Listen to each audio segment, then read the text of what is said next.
Hi everybody, it's crystal ball time. I really want to keep this video short. I'll do my best. So we'll talk about radical individualism, domestic stuff, international stuff. So when it comes to radical individualism, I don't think it's going anywhere because the circumstances that we live in. I think technology keeps us somewhat separated, or a lot. Um, and then the economy, we all have to work. We're very busy. Things are expensive. That'll keep us somewhat separated. Fewer people having fewer children will limit what would have been traditional interactions where people have kids and then people get together because they have kids and they're interacting with schools and kids events and all that. That builds community. And so people aren't having kids. That doesn't happen. So there's a host of reasons. When it comes to technology and social media, people live in different digital ecosystems, particularly men and women. This is no small problem. This is actually quite a big problem. And I don't exactly know how it's going to manifest. I don't think it's going to change. Democrats, for example, had a big problem with men in the last election. They lost big voting blocks of men across ethnic demographic groups, across age groups. And I've listened to enough Democratic analysts; they're aware of the problem, and they're going to, see what they can do about their messaging to try to change that. But men and women are seeing the world differently, and they're voting differently, and they're developing significantly different perspectives because they live in different ecosystems. That's concerning.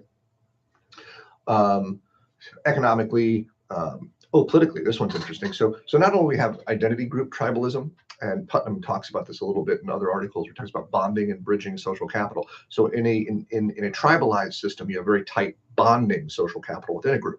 Bridging social capital is where you're building social capital across those groups. You're building bridges to other groups.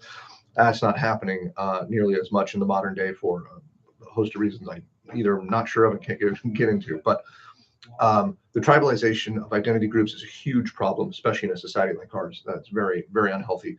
I don't know that it's going to go away. Identity politics seems to be playing a lesser role. And as Bernie Sanders comes back onto the scene, he and AOC are touring the country, and they have much more of a populist left class-based message and not the identity group-based message that really kicked off Hillary Clinton's campaign back in 2016, for example. Everything's expensive. We're all busy. We're all working. Social media, digital media, yada, yada. I don't see social capital coming back in any way like it existed in the past. And with a decrease in people having children, yet another reason why fewer people are going to be interacting with other people. Politically speaking, we've got our individual tribes, which is bad, and we need to get around that as best we can. But then we have our political tribes. This is interesting. So I heard this really fascinating discussion between Dr. John Haidt, psychologist, and Dr. Glenn Loury, economist. He's a sharp guy. You're talking about this replacement theory thing, not the white people being replaced by brown people theory, different thing. Replacement in the sense that biologically, psychologically, most humans have this God-shaped hole in their heart, and religion has traditionally filled that. It answers a series of questions about the existential, the spiritual, your place in the world, grand narratives, grand stories, mythology, moral compass, all of those things. Humans tend to like that kind of stuff. That's why we have religion, I think, coming from more of a secular, anthropological perspective. Without the standard adherence and connection to mainline religions, people search for other stories and other narratives to give themselves meaning. Star Wars, Lord of the Rings are great examples of this. Even comic books, right? These are, people love stories. Humans love stories. This is a very Jungian, Carl Jung, famous psychologist, a very Jungian approach, but I think it's got a lot of legitimacy. So you want to go and fill your God-shaped hole with comic books and stories and Lord of the Rings and Star Wars? Cool, sure, whatever, that's fine. I kind of do. But what also happens, and what's happening currently, and this is my concern, is that political affiliation takes the place of that religious affiliation. Politics is the new religion. That is not good. You can imagine if you think about your relationship to a religion or someone's relationship to a religion, and you transpose that onto a political affiliation, What happens when you have two opposing political affiliations, right? That is your identity. It's your central identity. It's your moral compass. It's your story for how you approach the world and how you fit into it, and it's how you define good and evil. Well, think about how political parties talk about the opponents right now. They vilify them in ways that are wholly unnecessary and mostly illegitimate. And so, given that, I have this little idea that what we've been experiencing over the past 10 or 15 years is something like a secular, sectarian, kind of pseudo-religious, cold civil war. We're not actually fighting, not outright. And so through that lens, I think it kind of helps to understand what's going on. Now, is this a prediction about the future? No, it's more of an explanation of what I think is going on now, but I don't think that's going to go away. And so play that out into the future, and not great. Both the political parties are going through a reformation period. A lot of what you can like or hate Trump, and there's reasons. He is a symptom, I think, more than the problem. And we can look towards Jonathan Haidt's Globalism and Nationalism article to get some insight into how the space was created for him to play the role that he's played. He's a figure of chaos. He's very transactional. I don't think he exactly has much of a moral compass, although I think he has preferences. Social media has done not him nor any of us any favors, because he just shares his random ideas with us whenever he feels like it, and they change from day to day. So it's very hard to predict what's going to happen. It's very unstable in that way. When he's gone, I don't think he's going to be replaced by a similar figure. He is a unique character, and when he's gone, it will be something like a return to business as normal. Meh. I think J.D. Vance will likely be the next guy to step in to that role. He'll be the next presidential candidate. We'll see a populist flavored Republican Party. There'll be a bit of a pullback from wanting to police and organize and involve the international community. We've clearly seen that with the desire to pull back from NATO, for example. Both Trump and Vance have expressed those explicit ideas. So right-wing populism with some socially conservative elements to it. On the left, they are also going through quite a chaotic period, but for different reasons. I think the Democratic National Convention, controlled by these old players like Schumer and Pelosi and a handful of others, they have basically held control for longer than has been appropriate, and they have prevented younger Democrats from rising through the ranks. Case in point, I don't love AOC, and I don't love Bernie, but they have been traveling around the country spreading a message of left-wing, class-based populism, with a concern for economic inequality, and they are gathering thousands and thousands of people when they have their rallies. They are hitting a nerve. People are responding to this. So what I think we're going to see is some sort of right-wing populism and a left-wing populism, but populism nonetheless. And I think both of those things are going to be focused inward and less outward, as far as internally, domestically, and not externally, internationally. Which means that if the United States pulls away from its, assumed obligations in the international sphere, well, then those stabilizing factors or destabilizing factors, depending, will diminish, and then we don't know exactly how all that's going to sort itself out. Chaos, instability, at least in the short term, if not in the long term. I don't know for sure. So that's something to consider. On the international stage, oh good, only 9 minutes, not so bad. On the international stage, I have a lot of interest in this. Pardon me, three or four things. So as I just said, the United States, both under Biden and under Trump, and I think whoever comes next they're not going to want to project power out into the world like we've done for most of my lifetime since the fall of the Berlin Wall. There are other powerful countries out there. There's China. Russia is moving around in its own sphere, but mostly focused on Ukraine. India is going to be a major player. So don't know exactly how that all is going to sort itself out. It's a multipolar world now. I grew up in a unipolar world, one big power, United States, and it did what it wanted, and it didn't always make good decisions when it did what it wanted.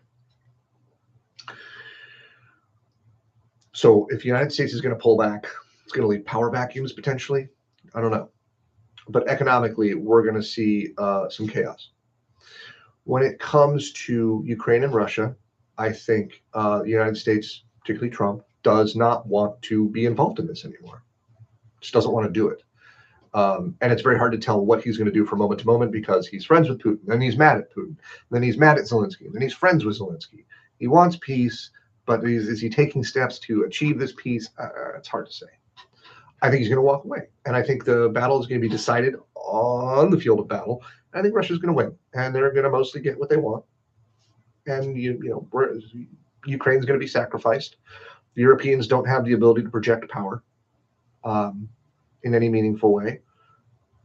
And no one wants to challenge Russia directly because they have nukes. And if they feel cornered and threatened, they might use them. And we don't want that. Not a good story, really. When it comes to Palestine, Gaza, West Bank, and Israel, this is actually one of the most controversial things you can talk about just because of the atmosphere that we currently live in. It's probably the one thing that my administration and my superiors want me to talk about the least. So be careful here. What seems to be happening is there is a shift in public popular sentiment. The United States has long supported Israel, even when most of the world did not. In the United States currently, you can very easily track support for Israel on a line across age cohorts. Young people, by and large, don't support Israel, and older people, by and large, do. And it's pretty consistent as you go from the boomers on down. Support for Israel decreases. And similarly, support for Palestine, Palestinians, whatever, older groups do not, and younger groups do. So it's an inverse, right, relationship. As boomers die off and the younger generations come into power, that's going to have an impact on our relationship and support for Israel, relationship with and support for Israel. So I don't know where that's going to go, and I don't know how long that's going to take. But we can see popular sentiment. We can see popular media outlets and popular media personalities. Piers Morgan is one in particular. Theo Von is some. There are many new voices coming out, or existing voices that have changed their tune on how they're approaching and talking about the Israel-Palestine conflict. This is important, not just for the people of Israel and for the Palestinians. It's important because that conflict has a huge impact on the political relationships and structures across the Middle East, particularly with Iran, because Iran is not a threat to us. It's a threat to Israel, not U.S. And the Iranians are Shia Muslims, and most of the rest of the Middle East are Sunni. They are two conflicting groups. They have a sectarian conflict. And so if Israel and Palestine gets sorted out in one way or another, and that conflict ends, then those relationships and all of those political dynamics will restructure. So that's meaningful. China is a big, powerful country, although China has some big problems. They are not making enough new Chinese. And this is not just a problem in China. Russia, South Korea, Japan, Italy, Germany, and a host of other industrialized nations are not reproducing. We'll talk about that in a second. So what's China going to do in the near future? I mean, they're a powerhouse. They're a behemoth, and they're run by technocrats. And so economically, they can do things because they have an authoritarian form of government that other market economies and liberal democracies can't do, because China can direct all of its country's economic, political, military resources towards one or another goal, and over a longer term. So that they have some strong capabilities there. But as I said, their population is going to crash through the floor at some point. And when populations crash in all the countries that I just mentioned,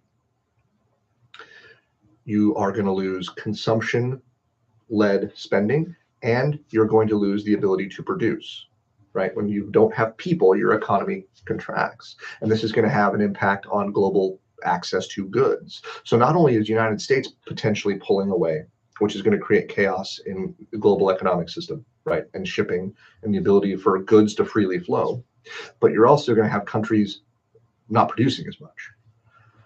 That's going to create, I don't know what that's going to create. Chaos. It's going to create uncertainty and instability. So the great dread of our time is not overpopulation; it's underpopulation. South Korea, for example, they have a replacement rate. Well, so replacement birth rates, right, are 2.1, 2.2 children per woman, right? You have a man and a woman, right? And they make 2 kids, they've replaced themselves, right? That's the basics. And they don't have to be married. You don't have to have that exact setup. It's right. And so South Korea is at 0.9, which means their population is getting cut in half every new generation. And many countries are facing a similar, but maybe not as extreme, decrease in population. United States, however, we have higher than average population growth rates, though below replacement. I think we're at 1.9 or so, but we also have robust immigration. And so that will continue to play a substantial role, even for all the BS about immigration currently. It'll continue to be part of our story. So the world's looking kind of crazy. And as best I've heard, if there's any optimism on any level, it's that hopefully the United States, Mexico, and Canada can make nice. And with the value added from the various countries, the 3 different countries, we can have a pretty robust system to insulate ourselves from the global chaos as things start to pull apart at the seams. So I know some of you had, somewhat positive or optimistic perspectives. I don't, based on what I know. And I haven't even talked about AI and that's impact, because that's just too much to even consider. We don't even know it's real anymore. I saw a video of President Trump sucking on Elon Musk's toes. My God, it looked real. And so how will we know that we can even trust our eyes when we see a video of someone important saying something important? It may not even be real anymore. And that's very, very close to just being the new norm. Good luck, everyone. Bye.